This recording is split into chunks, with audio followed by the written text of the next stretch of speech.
Hi hello guys, welcome back my YouTube channel. ನಾನು ನಿಮ್ಮ ಹಳ್ಳಿ ಹುಡುಗಿ ರಮ್ಯಾ ಸಂತೋಷ್.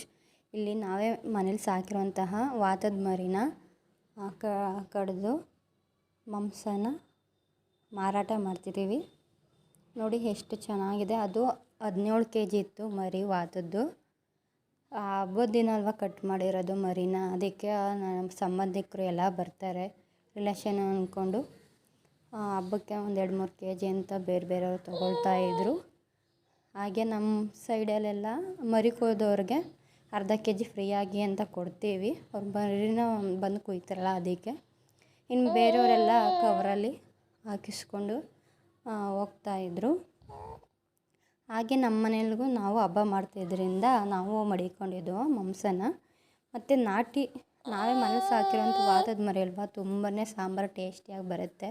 ಈಗ ಹೊರಗಡೆ ಎಲ್ಲ ತಗೊಂಡ್ರೆ ಅದು ವಯಸ್ಸಾಗಿರುತ್ತೆ ಮರಿಗೆ, ನಾವು ತಂದಾಗ ಸಾಂಬಾರೆಲ್ಲ ಟೇಸ್ಟಿಯಾಗಿರಲ್ಲ. ಆಮೇಲೆ ಅದು ವಯಸ್ಸಾದರೂ ಸಹ ತಿನ್ನೋಕ್ಕಾಗಲ್ಲ, ಅಲ್ಲಿ ಇಲ್ಲದಂತೆ ಇರೋರೆಲ್ಲ. ಇದಾದ್ರೇ ಮನೇಲಿ ಸಾಕಿರೋ ಮರಿ ಕೂದಿರಿದ್ರೆ 1-2 ವಿಸಲ್ ಕೂಗಿಸಿದಾಗ ಅವರು ಸಹ ತಿನ್ಬೋದು.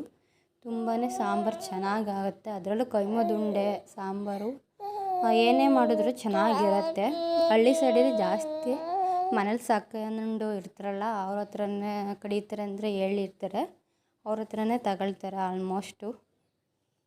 ಮಾಂಸನ ನಾವು 1-2 ಸಲ ಹೊರಗಡೆ ತರಿಸಿದಾಗ ಅಷ್ಟು ಚೆನ್ನಾಗಾಗಿರಲಿಲ್ಲ ಸಾಂಬಾರು, ಆಮೇಲೆ ಟೇಸ್ಟು ಕೂಡ ಇರ್ತಿರಲಿಲ್ಲ.